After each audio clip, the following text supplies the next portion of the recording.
Hey, let's talk Autistic History and the Autism Wars. This is part 17. So I'm picking back up in 1993 where we had autistic advocate Jim Sinclair reading or sharing their piece, Don't Mourn for Us, at the Autism Society of America. I believe it was the International Conference. Yep, I just checked. It was the International Conference, a joint effort between Autism Society of America and Autism Society Canada that was hosted in Toronto of that year.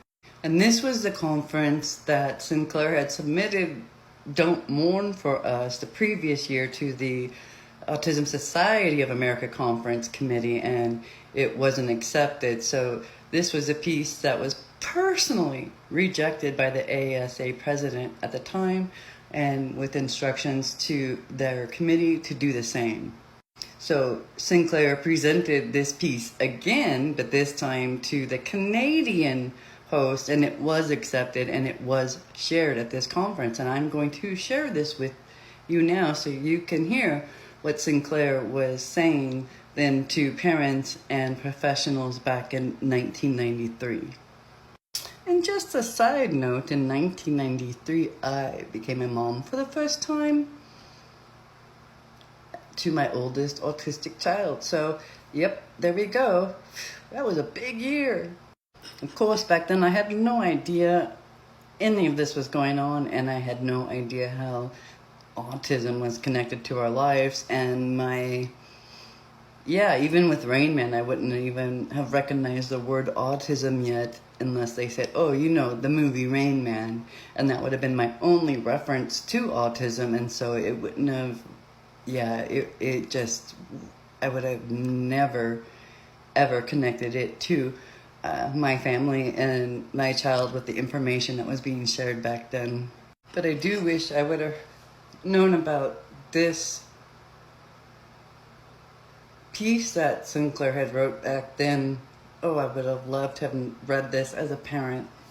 Well, and as an autistic person, because there's so much I would have connected with, and it would have made much more sense when I first heard about autism and being autistic.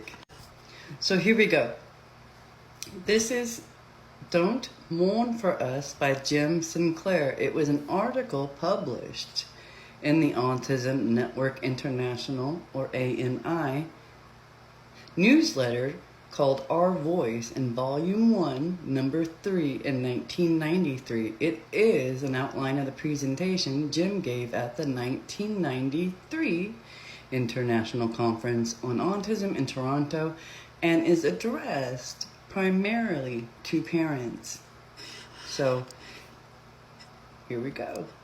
And Sinclair was attempting to combat the tragedy narrative that was so predominant in autism organizations back then. I'm not sure it's changed much now, I don't know. All right, here we go. Parents often report that learning their child is autistic was the most traumatic thing that ever happened to them. Non-autistic people see autism as a great tragedy. And parents experience continuing disappointment and grief at all stages of the child's and family's life cycle. But this grief does not stem from the child's autism itself. It is grief over the loss of the normal child the parents had hoped and expected to have.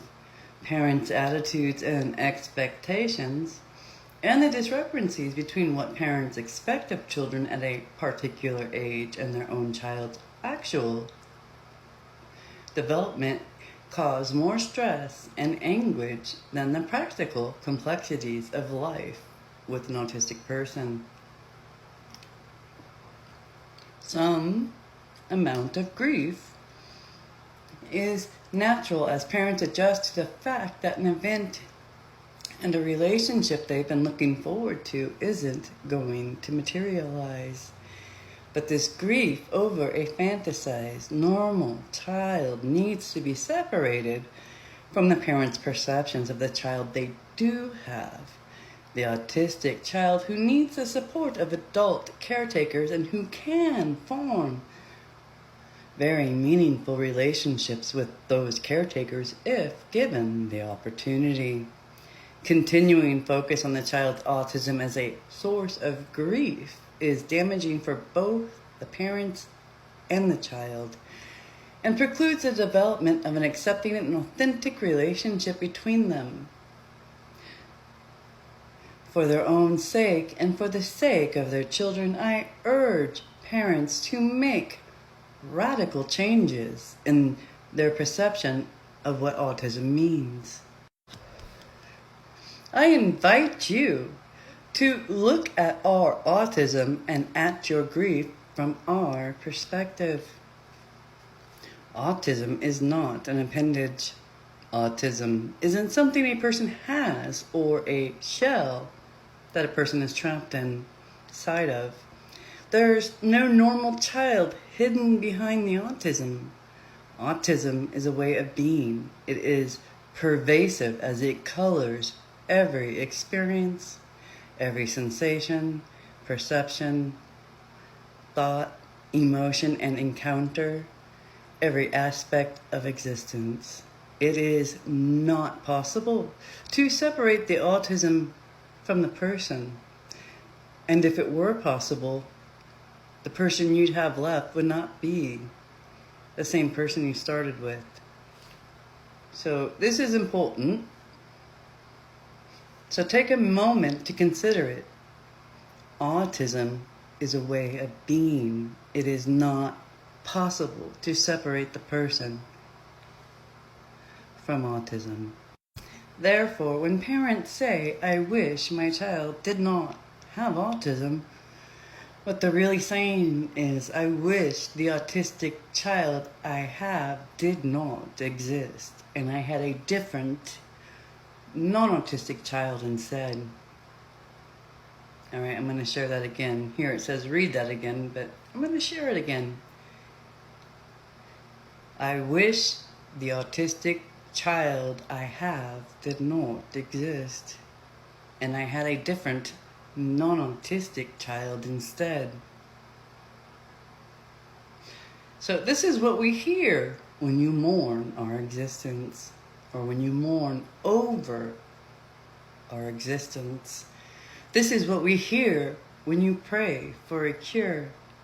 This is what we know when you tell us your fondest hopes and dreams for us, that your greatest wish is that one day we will cease to be, and strangers you can love will move in behind our faces. Autism is not an impenetrable wall.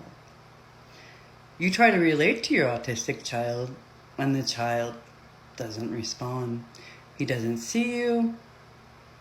You can't reach her, and there's no getting through. That's the hardest thing to deal with, isn't it? The only thing is, it isn't true.